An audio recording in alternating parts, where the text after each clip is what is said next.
परिचय। सुनीता, क्या तुम इस जीव का नाम बता सकती हो? हाँ, इसका नाम अमीबा है। और क्या तुम इन जीवों का नाम भी बता सकती हो? हाँ, पहला एक पेड़ है और दूसरा एक डायनासोर है। बहुत अच्छे। अब इन प्राणियों को पहचानो। ये सर्प, गरुड़ और डॉल्फिन है। सुनीता, क्या तुम्हें पता है कि करोड़ों वर्ष पहले पृथ्वी पर जीवन कैसा था और कैसे अनेक प्रकार के जीव आद्य पृथ्वी से प्रकट हुए? नहीं। हाँ, मैं तुम्हें समझाती हूँ कि करोड़ों वर्ष पहले पृथ्वी पर क्या हुआ और सभी जीवों, डायनासोर, अमीबा, पौधे और अन्य जीव जंतुओं का विकास कैसे हुआ। उद्देश्य। इस पाठ के अंत में आप निम्न करने में सक्षम हो जाएंगे: बिग बैंग सिद्धांत को समझना, आपेरन और हाल्डेन द्वारा प्रस्तावित सिद्धांत को सिद्ध करने के लिए मिलर के प्रयोग को समझना, जीवन स्वरूप के विकास को समझना, विकास के विभिन्न प्रमाणों की पहचान करना, तुल्य रूप और समजात संरचनाओं के बीच अंतर की पहचान करना, अनुकूली विकिरण की अवधारणा को समझना।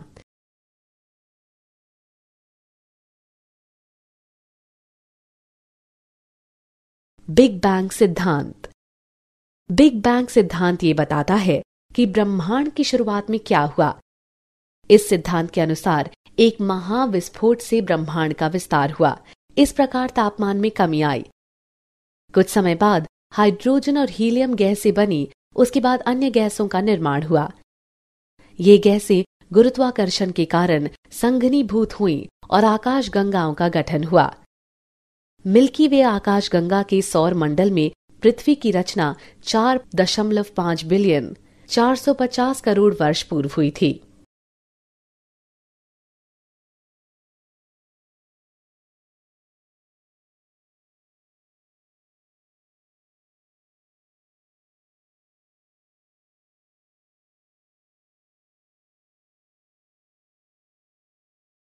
पृथ्वी के वायुमंडल का निर्माण।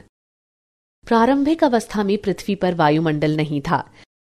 पृथ्वी की सतह गलित पदार्थों से निर्मुक्त हुई जल वाष्प, मीथेन, कार्बन डाइऑक्साइड तथा अमोनिया द्वारा ढकी थी। सूर्य से आने वाली पराबैंगनी किरणों ने पानी को हाइड्रोजन और ऑक्सीजन में विखंडित कर दिया। ऑक्सीजन ने अमोनिया और मीथेन के साथ मिलकर जल और कार्बन डाइऑक्साइड की रचना की। परिणाम स्वरूप ओजोन परत का गठन हुआ। जब तापमान कम हुआ तो जल वाष्प बरसात के रूप में बरसे और महासागरों की रचना हुई। पृथ्वी की उत्पत्ति के लगभग 500 मिलियन वर्ष बाद जीवन प्रकट हुआ।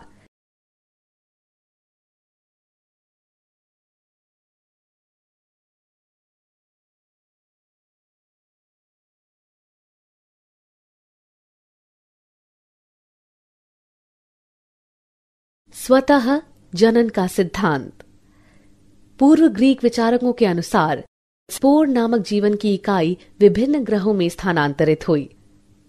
लुई पाश्चर ने प्रायोगिक रूप से ये प्रदर्शित किया कि जीवन पहले से विद्यमान जीवन से ही निकलकर आता है।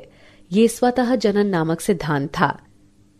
उन्होंने अपने सिद्धांत को निम्नानुसार सिद्ध करने के लिए 2 फ्लास्कों का उपयोग किया।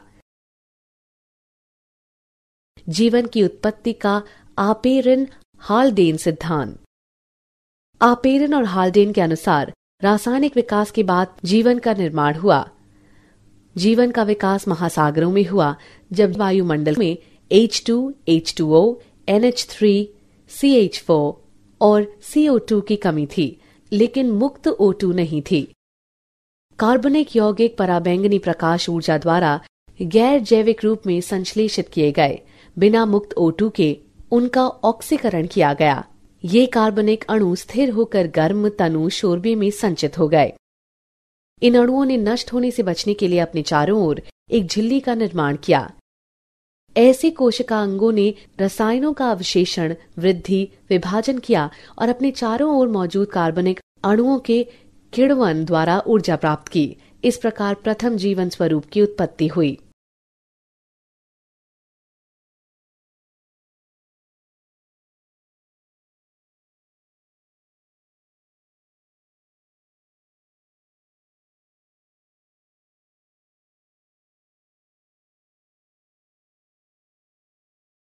मिलर का प्रयोग। 1953 में एस.एल. मिलर ने प्रयोगशाला में पृथ्वी की प्रारंभिक दशाओं के समान परिस्थितियां पैदा की। उन्होंने CH4, H2, NH3 और जल वाष्प युक्त बंद फ्लास्क में 800 डिग्री सेल्सियस पर विद्युत डिस्चार्ज उत्पन्न किया। कुछ समय बाद उन्होंने देखा कि अमीनो अम्ल, शर्करा, नाइट्रोजन क्षार, वर्णक और वसा का निर्माण हो गया। ये प्रयोग इस बात का समर्थन करता है कि रासायनिक विकास के बाद जीवन की रचना हुई।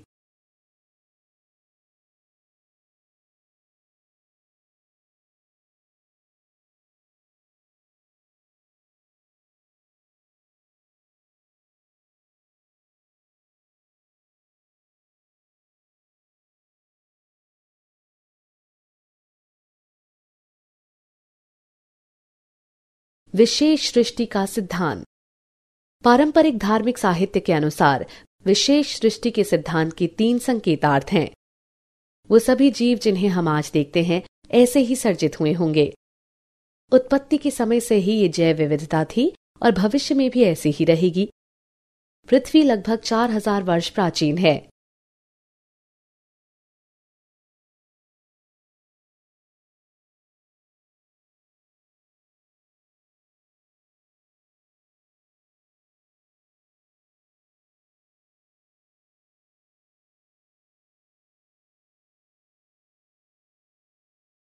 जीवन स्वरूप के विकास पर चार्ल्स डार्विन का सिद्धांत।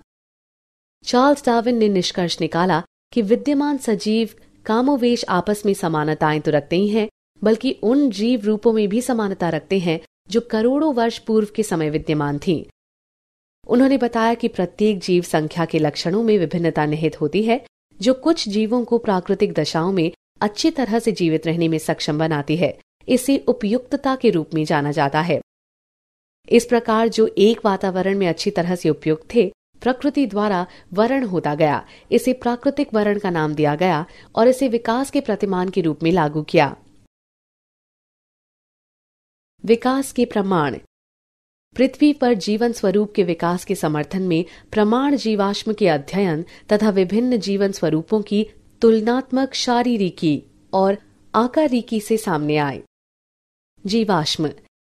जीवाश्म चट्टानों में पाए जाने वाले जीवन स्वरूपों के कठोर भागों के अवशेष हैं। जीवाश्म युक्त विभिन्न आयु की चट्टानों की तलछट के अध्ययन से ये पता चलता है कि समय समय पर जीवन के रूप बदलते रहते हैं और कुछ जीवन रूप विशेष भूवैज्ञानिक काल तक ही सीमित रहे। ऐसे प्रमाण पुराजीवी प्रमाण कहलाते हैं।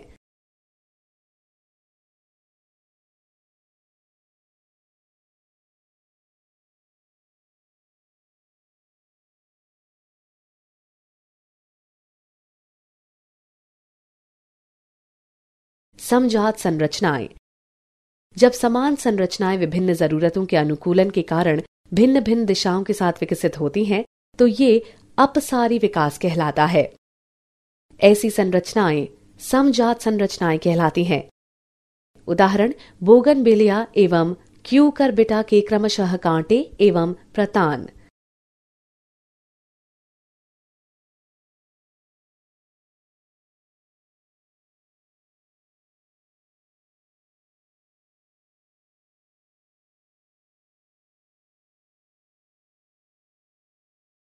तुल्य रूप संरचनाएं। जब विभिन्न संरचनाएं समान कार्यों के लिए विकसित होती हैं, तो ये अभिसारी विकास कहलाता है। ऐसी संरचनाएं शरीर विज्ञान की दृष्टि से असमान होती हैं, भले ही उनके कार्यकलाप समान हो। ये तुल्य रूप संरचनाएं कहलाती हैं। उदाहरण पेंगुइन और डॉल्फिन मछलियों के पक्ष।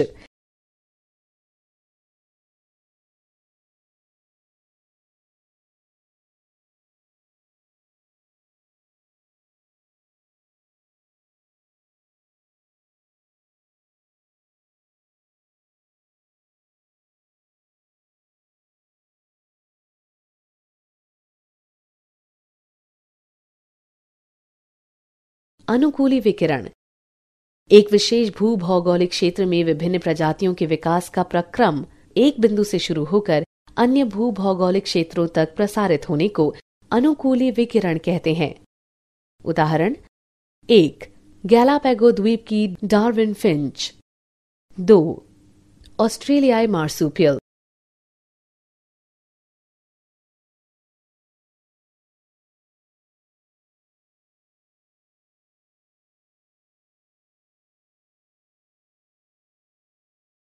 क्या आप जानते हैं विकासात्मक आनुवांशिकी, जीवाश्मिकी और विकास परक विकासात्मक जीव विज्ञानी की उन्नति से ये पता चलता है कि प्रजनक प्रकर्मों और जंतुओं में कोशिका प्रकार विनिर्देश तंत्रों के कारण अनेक संरचनाएं स्वतंत्र रूप से विकसित होती हैं, न कि पहले से मौजूद जीवन रूपों से।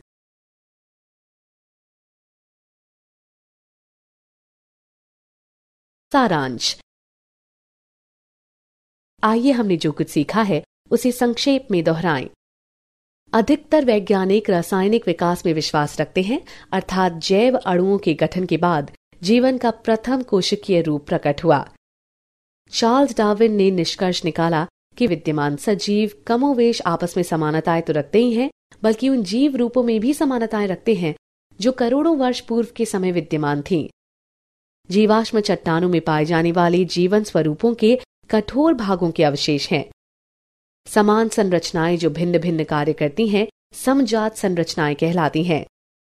शारीरिक रूप से असमान संरचनाएं समान कार्य करती हैं, तुल्य रूप संरचनाएं कहलाती हैं।